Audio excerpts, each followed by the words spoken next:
اچھا، ایک سوال جو اکثر ذہن میں آتا ہے، خاص طور پر جب ہم تاریخ کو دیکھتے ہیں، کیا طاقت صرف ہتھیار سے آتی ہے؟ مطلب بندوقیں، فوج، یا اس کا تعلق کسی گہری چیز سے بھی ہے، کسی نظام سے؟ جی، یہ بہت اہم سوال ہے، اور تاریخ ہمیں بتاتی ہے کہ طاقت صرف ہتھیاروں کا نام نہیں ہے۔ دراصل آج ہم اسی پہ بات کرنے والے ہیں۔ ہاں، ہم آج گنز، جرمز اینڈ سٹیل جیسی کتابوں سے جو انسائٹس ملتی ہیں، ان کی روشنی میں یہ سمجھنے کی کوشش کریں گے کہ سیاسی تنظیم، یعنی ایک ریاست کا ہونا، فوج کا منظم ہونا، ایک کارآمد انتظامیہ، ان چیزوں نے کیسے تاریخ میں کچھ قوموں کو دوسروں پر سبقت دلائی۔ بالکل، اور یہ سمجھنا آج بھی بہت ضروری ہے۔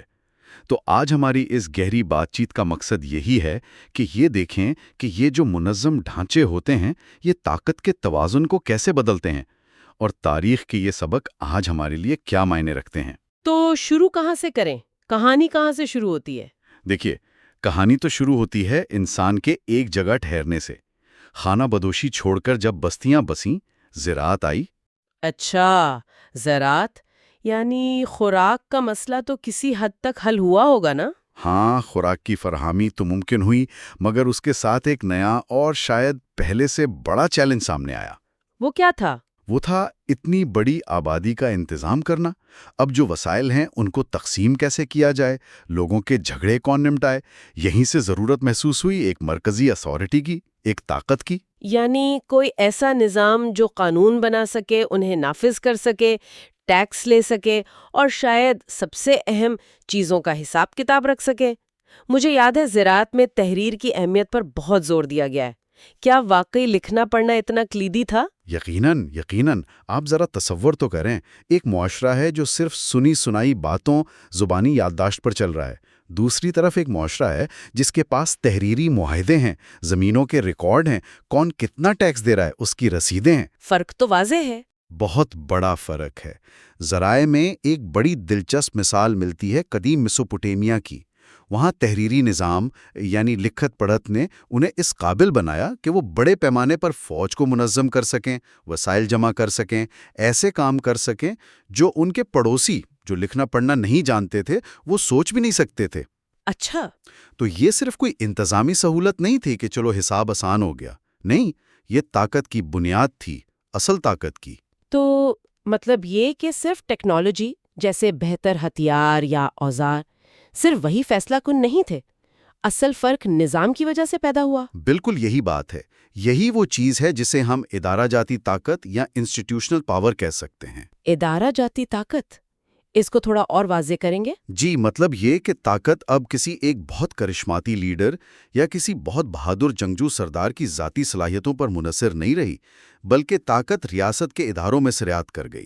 اداروں میں؟ جیسے کہ؟ جیسے ٹیکس وصول کرنے کا ایک نظام بن گیا۔ وہ نظام چلتا رہا، چاہے بادشاہ کوئی بھی ہو۔ ایک بیوروکریسی یعنی افسر شاہی وجود میں آئی، جو وقت کے ساتھ زیادہ تجربہ کار اور پختہ ہوتی گئی۔ قانون کی حکمرانی قائم ہوئی، جس سے معاشرے میں ایک استحکام آیا، ایک پریڈکٹیبلٹی آئی۔ اچھا، تو جن معاشروں نے یہ ادارہ جاتی طاقت پہلے حاصل کر لی، وہ زیادہ پائیدار ثابت ہوئے، زیادہ مضبوط ثابت ہوئے۔ تو کیا یہ کہنا ٹھیک ہوگا کہ یہی ادارہ جاتی طاقت تھی جس نے چھوٹے چھوٹے قبیلوں کو بڑی بڑی سلطنتوں میں بدل دیا؟ جی ہاں، بالکل۔ ذرائع اسی طرف اشارہ کرتے ہیں۔ وہ گروہ جو زیادہ مؤثر سیاسی اور انتظامی ڈھانچے بنانے میں کامیاب ہو گئے، وہ اپنے انسانی وسائل یعنی لوگوں کو اور مادی وسائل یعنی مال و دولت کو زیادہ بہتر طریقے سے استعمال کر سکے۔ کیسے؟ وہ بڑی فوجیں کھڑی کر سکتے تھے، وہ طویل مدتی منصوبے بنا سکتے تھے، جیسے نہریں کھودنا، قلعے بنانا، اور نتیجتاً وہ اپنے ان پڑوسیوں پر غالب آ گئے جن کے پاس ایسا کوئی منظم نظام نہیں تھا۔ تو یہ صرف تلواروں کی جنگ نہیں تھی، یہ نظاموں کی جنگ تھی۔ یہ تو بہت دلچسپ نکتہ ہے، اور اگر ہم اس تاریخی تناظر کو آج کے دور پر لاگو کریں تو یہ اصول آج بھی اتنے ہی متعلقہ نظر آتے ہیں، حیران کن طور پر۔ بالکل، آج بھی تو یہی ہے۔ جدید ریاستیں وہ بھی تو اپنے اداروں کی مضبوطی پر ہی انحصار کرتی ہیں نا۔ صحیح۔ آج بھی کسی ریاست کی اصل طاقت اس کے اداروں کی کارکردگی میں ہی چھپی ہوئی ہے۔ آپ دیکھیں، ایک مؤثر ٹیکس کا نظام جو سب سے منصفانہ طریقے سے ٹیکس جمع کرے،